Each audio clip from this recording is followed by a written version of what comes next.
Good afternoon, everyone. Thank you for coming today. Well, we've got a few things on the agenda. First thing, we wanted to bring Jeannie Carlson with Solid Waste Services up. She's going to talk about the citywide recycling contest that they're hosting. Jeannie? Thank you. How are you? Thanks. Well, as Mayor Sullivan said, I'm Jeannie Carlson, recycling coordinator with the Municipality of Anchorage's Solid Waste Services, and we are helping the city to kick off a recycling challenge. So we want all of you to take the Can Challenge in October. Can Challenge is a national campaign sponsored by the U.S. Conference of Mayors and Keep America Beautiful. And we'll be reporting on how many aluminum beverage cans Anchorage recycles between October 1st and October 29th to see how we stack up against about 40 other U.S. cities who have joined this same challenge. So whether you recycle curbside, which as of today in Solid Waste Services area there are 3,000 more customers who can do that, or whether you drop off at one of the locations around town, aluminum cans are a really easy material to recycle. Even if you haven't recycled before, it's a great way to start recycling because there are so many recycling locations around town to do that. And recycling aluminum cans really does decrease energy use, reduces the use of natural resources, reduces pollution, far more than if you made cans with virgin aluminum. So it's the perfect material to start with. So just quickly, some of the places that you can recycle aluminum cans: the Recycling Center, Anchorage Recycling Center on Rosewood, which is down near Dowling behind the Napa store. That's 24/7 drop-off, as well as all the bins at Carr's stores around town. And the Anchorage Recycling Center has a bin that's open during the landfill, which is open during landfill hours. And there's also a couple of businesses, Hilltop Recycling in Chugiak on the Old Glen and Schnitzer Steel on King Street. Those types of places will actually give you money back, which is another great reason to recycle aluminum. So we are just encouraging everyone to get out and take the Can Challenge in October and see how we all do. Thank you very much. And a nickel a can goes to the mayor, right? Yes, it does. Another bonus. It's budget time, you've got to ask, right? Well, thank you. Appreciate that. I hope everybody will participate. Today we also have a special announcement about the appointing of the Anchorage Veterans Memorial Committee. And you can see the pictures here. And it's my pleasure to announce the formation of this committee, and their goal is to restore and renovate the Anchorage Veterans Memorial on the Delaney Park Strip. And we have a number of our veterans in the room today, and thank you all for your attendance and for your service. This will operate as a separate association in its efforts to secure funding for the Anchorage Veterans Memorial redevelopment project.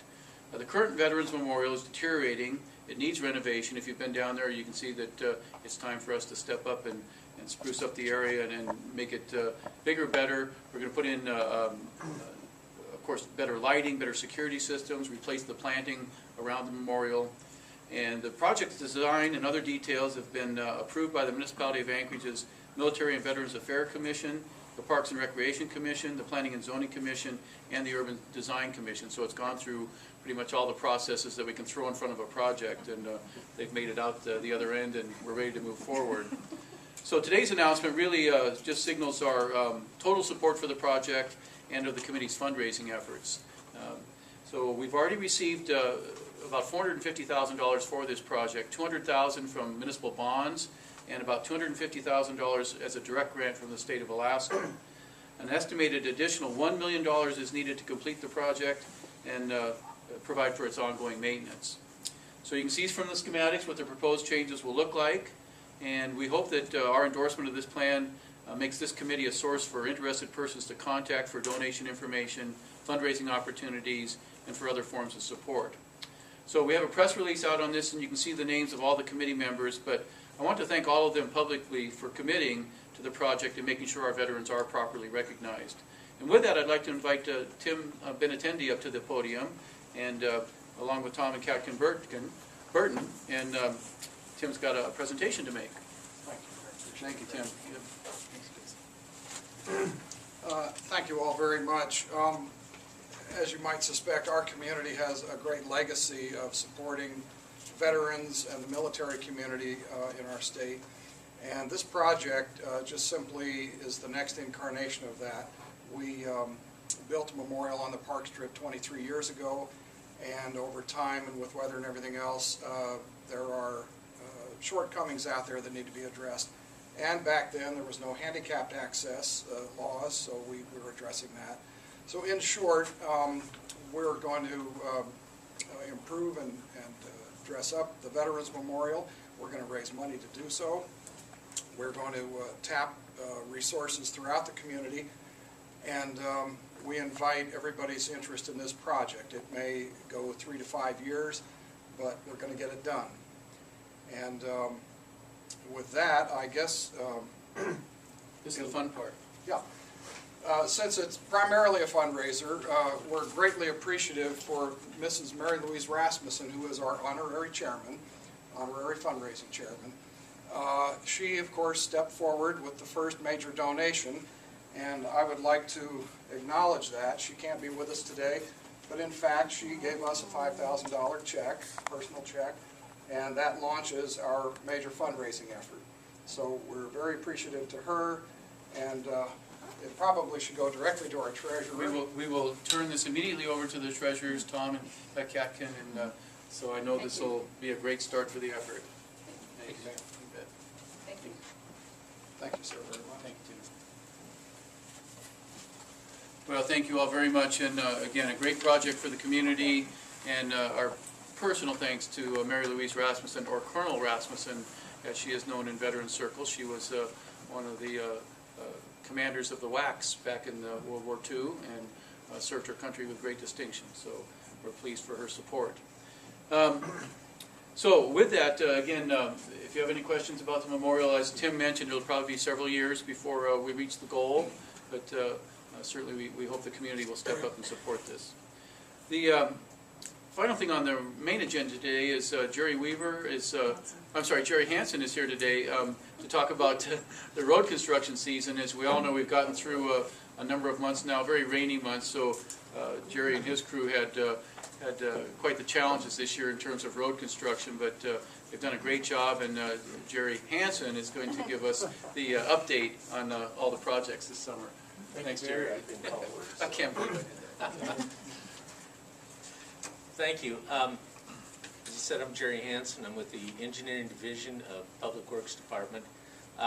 This year we're getting, or right now we're kind of transitioning in from one season to the other, from construction into winter. This year we worked on about 34 projects. The total value of the projects is approximately $170 million, spread throughout construction and design. These projects ranged from small projects such as things like replacing sidewalk around the Pioneer Home, some parks, to reconstructing some of our existing streets that are in bad condition, to improving congestion, such as working jointly with the Department of Transportation to improve Lake Otis and Tudor, and then constructing some new streets such as the Martin Luther King Boulevard. Right now we're going to start this week on a brand new street out there. It's always been identified as a collector on the official streets and highways plan. It's 48th Avenue, going from Lake Otis over to tie into a road right at Providence Hospital there. These projects were funded from a variety of sources, from the local bond funds that were approved by the voters, legislative grants, and then some federal funds. We are completing just about everything that we told the public we would get done this year. There's a list of projects on the press release, and as I said, it's been a very successful year for us. I want to thank all of the contractors that worked on it, even with the rain and such. It slowed things down, but they were able to keep on schedule. I also want to thank the members from Project Management Engineering Division there that worked on the project, and also the